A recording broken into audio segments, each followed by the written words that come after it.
ये virtual university की mid term की इंपॉर्टेंट क्वेश्चन सीरीज की वीडियो है। कंप्लीट सीरीज इस चैनल के ऊपर अपलोड की जा रही है और आज की वीडियो के अंदर आपको MKT 6 to 1 के मिड टर्म के सॉल्व MCQs करवाए जा रहे हैं। सबसे पहले कि इनमें से कौन सा ऑप्शन जो है वो कंपोनेंट नहीं है आइडिया मॉडल का, वो है डिजाइन। उसके बाद ये कि इनमें से कौन सा ऑप्शन जो है वो कंपोनेंट नहीं है इनोवेशन एडॉप्शन मॉडल का, वो है रिटेंशन। उसके बाद ये कि एडवर्टाइजिंग जो है वो is most important ingredients of product promotion mix, that is advertisement जो है वो बहुत ज़्यादा इंपॉर्टेंट जो इंग्रेडिएंट है प्रमोशन मिक्स का, जो कि क्या है, paid form of non personal communication. उसके बाद ये कि लियाना एडवर्टाइजिंग एजेंसी हैंडल्स, वो हैंडल करती है जो एजेंसी है तमाम एस्पेक्ट जो है एडवर्टाइजिंग प्रोसेस के, जिसमें शामिल है planning, design, production, placement, services, उसके क्लाइंट तक। जिंग कंस्ट्रक्शन कंपनी जो है चाइना की। सो लियाना एडवर्टाइजिंग एजेंसी असल में इनमें से क्या है, सो वो है फुल सर्विस एजेंसी। उसके बाद इनमें से कौन सा ऑप्शन जो है वो प्रोसेस है एस्टैब्लिश करने का और मेंटेन करने का एक डिस्टिंक्टिव प्लेस जो है कंज्यूमर के माइंड में, कस्टमर के माइंड में एक ऑर्गेनाइजेशन के लिए, या फिर उसकी जो स्पेसिफिक प्रोडक्ट है वो है पोजिशनिंग। उसके बाद इनमें से कौन सा ऑप्शन जो है मुराद जो पोटेंशियल ऑडियंस है जो कि माइट भी एक्सपोज के वो एक्सपोज हो एडवर्टाइजिंग मैसेज तक, वो है कवरेज। उसके बाद ये कि कौन सा पोस्ट कैंपेन टेस्ट जो है वो कैरी किया जाता है एडिट और एडिट टेक्निक्स के जरिए, वो है रिकॉल टेस्ट। उसके बाद ये किस स्टेज के ऊपर प्रोडक्ट लाइफ साइकिल में सेल्स ग्रोथ जो है वो डिक्लाइन हो जाती है, वो है मेच्योरिटी स्टेज। उसके बाद इनमें से कौन सा जो है टूल स्पेसिफिकली डिजाइन किया जाता है प्रमोट करने के लिए प्रोडक्ट ये है वो मैसिव ऑडियंस के लिए, उसका जवाब है एडवर्टाइजिंग। उसके बाद इनमें से कौन सा ऑप्शन जो है वो यूजुअली डिफाइंड नहीं करता एज एन एलिमेंट के तौर पे स्टैंडर्ड मार्केटिंग मिक्स, वो है पीपल। उसके बाद इनमें से कौन से ऑप्शन से मुराद जो है वो पोटेंशियल ऑडियंस है जो भी माइट बी और एक्सपोज के पोटेंशियल ऑडियंस को एक्सपोज हो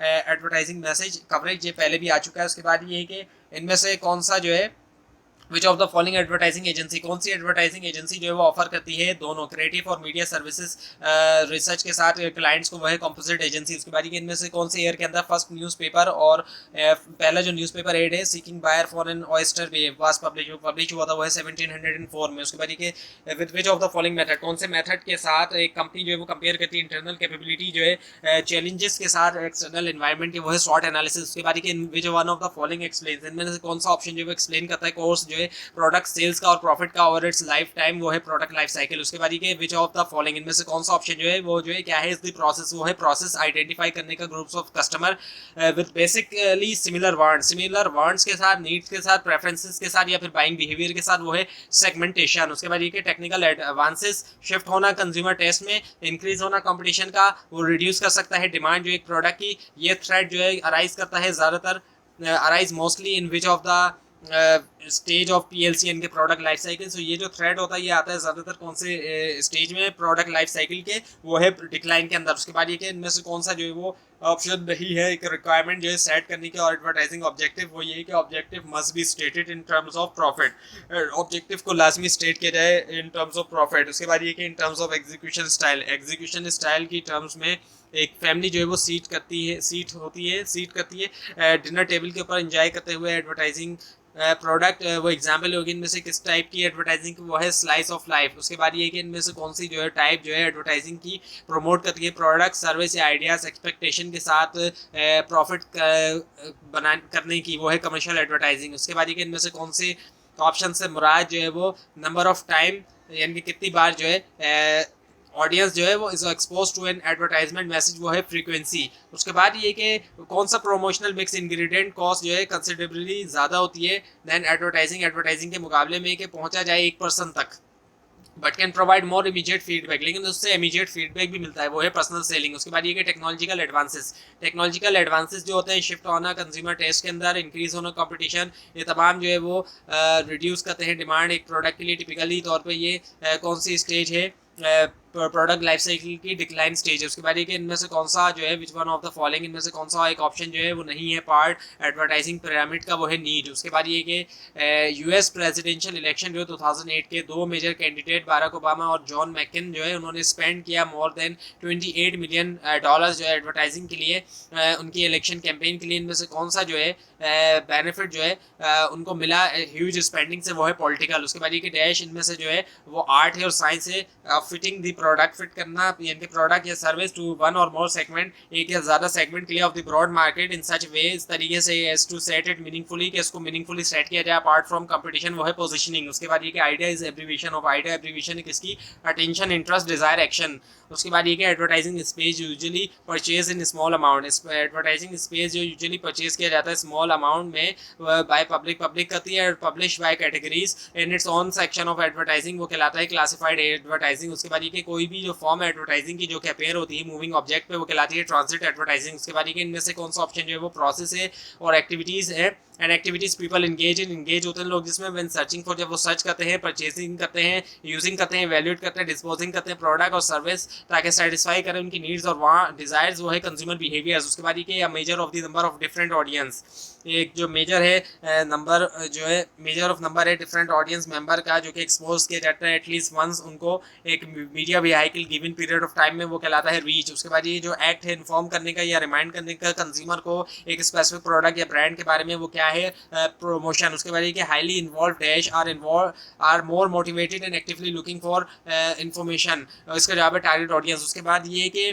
एडवर्टाइजिंग जो कि प्रमोट करती है ऑर्गेनाइजेशनल इमेज, आइडियाज और पॉलिटिकल इशू, वो कौन सी एडवर्टाइजिंग है, वो है इंस्टीट्यूशनल एडवर्टाइजिंग। इसके बाद ये कि इनमें से कौन सा ऑप्शन जो है वो एक एडवर्टाइजिंग टेक्निक है जिसमें शामिल है एक्टिविटीज़ जैसे कि direct mail, public relation, sales promotion, जिसके लिए एक फ़ी जो है एग्री की जाती है और चार्ज होती है, वो है बिलो दी लाइन। उसके बाद ये कि रिस्पॉन्स से पहले कि रिस्पॉन्स किया जाए एंड और इससे पहले कि एक्सपोजर हो, and before exposure is considered wasteful, number of time a person must be exposed to an advertising message, वो जाना जाता है किसके तौर पे, फ्रीक्वेंसी के तौर पे। उसके बाद ये कि कौन सा प्रोमोशन मिक्स इंग्रेडिएंट जो है वो उसकी कॉस्ट जो है वो ज़्यादा होती है एडवर्टाइजिंग के मुकाबले में, कि रीच किया जाए एक पर्सन तक, लेकिन वो प्रोवाइड कर सकते हैं ज़्यादा इमीडिएट फीडबैक, वो है पर्सनल सेलिंग। उसके बाद ये कि इनमें से कौन सा ऑप्शन जो है वो नहीं है इंग्रेडिएंट प्रोमोशन मिक्स का, वो है वेयर हाउसिंग।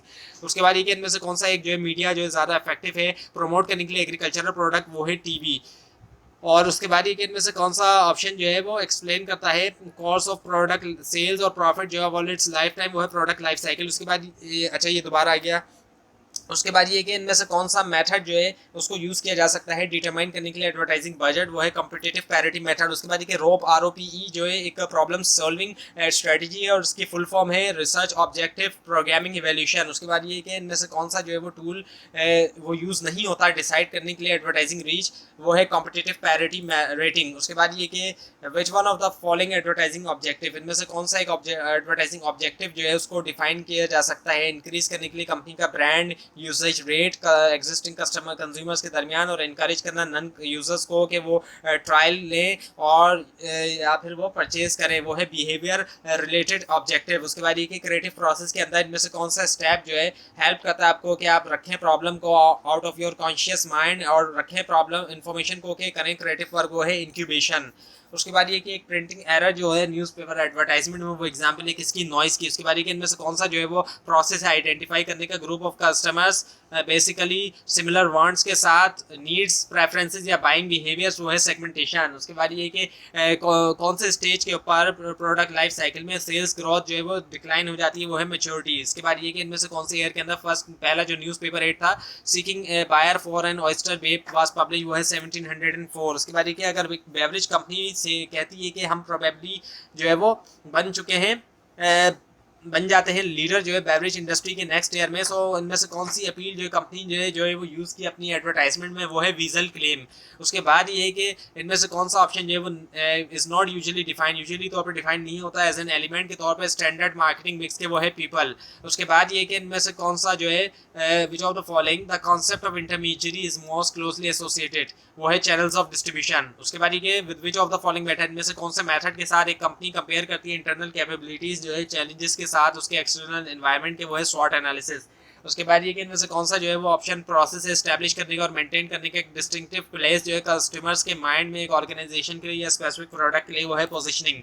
उसके बाद ये कि विच ऑफ द फॉलोइंग टूल, इनमें से कौन सा जो टूल है वो इंग्रेडिएंट है प्रोमोशनल मिक्स का, वो है all of the given option. उसके बाद रेस RACE, वो जो है प्रॉब्लम सॉल्विंग स्ट्रेटजी है और उसकी फुल फॉर्म है रिसर्च एक्शन कम्युनिकेशन और इवैल्यूएशन। उसके बाद ये ROPE रोप जो है ये स्ट्रेटजी है is one of the old problem solving technique, और इसको प्रपोज किया था जेरी हेंड्रिक्स ने। उसके बाद ये कि इनमें से कौन सा ऑप्शन रिप्रेजेंट करता है जेन्युइन हायरार्किकल ऑर्डर जो है एलिमेंट का एडवर्टाइजिंग पिरामिड में, वो है सेटिस्फेक्शन, एक्शन, डिजायर, इंटरेस्ट और अटेंशन। उसके बाद ये कि इनमें से कौन सा टूल जो है वो यूज होता है डिसाइड करने के लिए एडवर्टाइजिंग रीच, वो है ग्रॉस रेटिंग पॉइंट। उसके बाद ये कि इनमें से कौन सा टूल जो है स्पेसिफिकली डिजाइन किया जाता है प्रमोट करने के लिए एक प्रोडक्ट जो है मैसिव ऑडियंस तक। उसके बाद वो है एडवर्टाइजिंग। उसके बाद ये कि जितने भी ऑप्शन आपको दिए गए ये बेनिफिट, मेजर बेनिफिट्स है एडवर्टाइजिंग की सोसाइटी की तरफ, एक्सेप्शन को छोड़ के वो है presenting sugar code benefits and harm. तो ये थी आज की वीडियो। आपको अगर इस बारे में कोई क्वेश्चन है नीचे कमेंट कीजिए, खासतौर पर इसमें कोई मिस्टेक दिखाई दे जरूर हाईलाइट कीजिए, और इस पूरी सीरीज को देखने के लिए इस चैनल को सब्सक्राइब कीजिए, बेल आइकन के ऊपर क्लिक कीजिए। Thanks for watching this video and best of luck for your exam.